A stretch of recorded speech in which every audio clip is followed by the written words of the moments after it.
명예를 생명처럼 여기는 법관에 대해서 의혹 제기를 하려면 기본적으로 언제 어디서 누구로부터 어떤 방식으로 로비가 이루어졌고 거기에 대한 증거가 무엇인지 구체적으로 밝혀야 한다라고 생각합니다.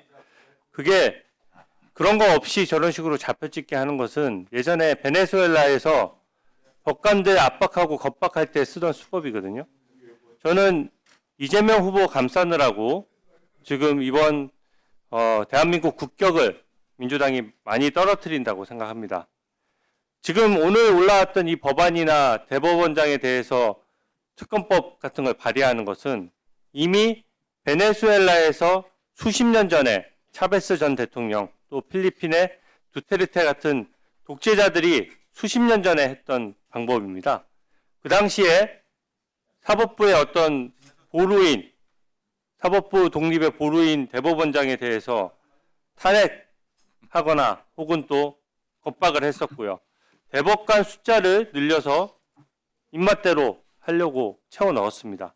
저는 국제적 망신이라고 생각하고요. 기본적으로 대법원 판결, 현행 법률상 다툴 수 있는 방법도 없고 대법원 판결의 존중이야말로 사법부 독립의 핵심이자 법치주의의 근본 아닙니까? 어떻게 생각하세요? 당연한 말씀이라고 생각합니다. 네. 그리고 헌법재판소가 대법원의 판결에 대해서 헌법재판소가 관여하도록 하는 것도 사실상 사심제에 해당하고 또 독일 같은 연방제 국가가 아닌 우리나라 같은 단일 국가에서 이런 제도 도입된 거 없는 것으로 알고 있는데 어떻습니까? 재판소원 관련해서도 저희들은 이제 그 두 가지 말씀을 좀 드려야 될 것 같습니다. 첫째는 현행 헌법상 재판소원은 허용되지 않는 것으로 해석이 되기 때문에 헌법의 규정에 반한다는 말씀을 드려야 될 것 같습니다. 두 번째로 마찬가지로 이 부분 역시 국민을 위한 국민에게 유익이 되는 사법제도라는 관점에서 생각해야 된다고 봅니다. 즉 재판소원을 도입하면은 사실상 사심제를 도입하는 것이기 때문에 모든 사건이 이제 사심에 갔어야 장관 세월과 장관 돈과 장관 노력, 장관 심리적인 스트레스를 거쳐서 확정이 된다고 하면은 이 재판을 감당할 자력이 되는 이제 유산자들은 변호사를 선임해서 할 수 있겠지만 그러지 못한 사람들은 그야말로 이제 부익부 빈익빈이 이 재판 과정에서도 이제 도입이 되는 그런 좀 국민에게 매우 유익하지 못한 결과가 초래될 수도 있겠다라고 생각하기 때문에 이 부분 역시 소위와 그리고 공청회 등을 통해서 신중하고 치밀하게 검토될 필요가 있다는 생각입니다. 너무 당연한 말씀입니다. 전세금을 떼인 국민이나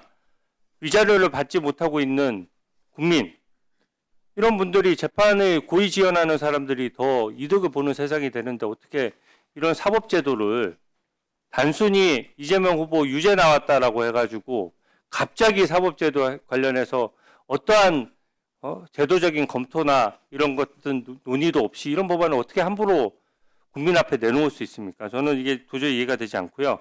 대법관 중원 문제도 마찬가지입니다. 아까 법원행정처장님께서 말씀하신 거 저도 잘 경청을 했는데요.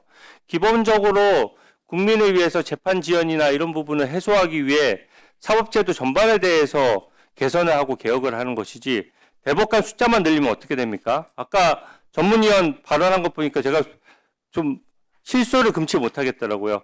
이게 지금 대법관을 30명으로 증원하면 2년간 대법관을 8명씩 증원하겠다는 거고요. 차기 대통령이 누가 되든지 간에 100명을 증원하면은 3년간 1년에 28, 29명씩 증원을 하겠다는 것입니다. 그러면은 한 달에 2~3명씩 대법관을 새로 지명하고 늘려야 되고 인사청문회 하고 그거 하다가 볼일 다 보는 거예요. 그게 국민을 위한 사법제도랑 무슨 상관이 있으며 지금 헌법 그 체계 하에서도 대법관의 임기 6년, 국회의원 임기 4년, 또 대통령 임기 5년을 해놓은 것은 각각 임기를 달리해서 헌법에서 견제와 균형의 원리를 작동시키기 위한 것 아닙니까? 예. 근데 갑자기 그것만 딱 원포인트로 개정해서 갑자기 특정 대통령이 대법관을 80몇 명씩 지정하면 대법관의 권위는나 사법부의 권위는 어디에서 나오며 그 제도가 헌법적으로 합치가 안 된다라고 저는 보는데 어떻게 생각하십니까? 그 부분에 대해서 두 가지만 역시 추가로 말씀을 드리겠습니다. 대법관 정원 법안의 문제점에 아까 말씀드렸습니다만은 추가로 결국에는 이제 전원합의체가 사실상 이제 형이와 마비되어 버리기 때문에 법령 해석 통일 기능이 이제 마비되어 버리고 동시에 전원합의체를 통한 충실한 심리를 통한 또 권리구제 기능 이런 부분도 역시 마비될 수밖에 없다. 이런 말씀은 꼭 지적을 해야 될 것 같고요.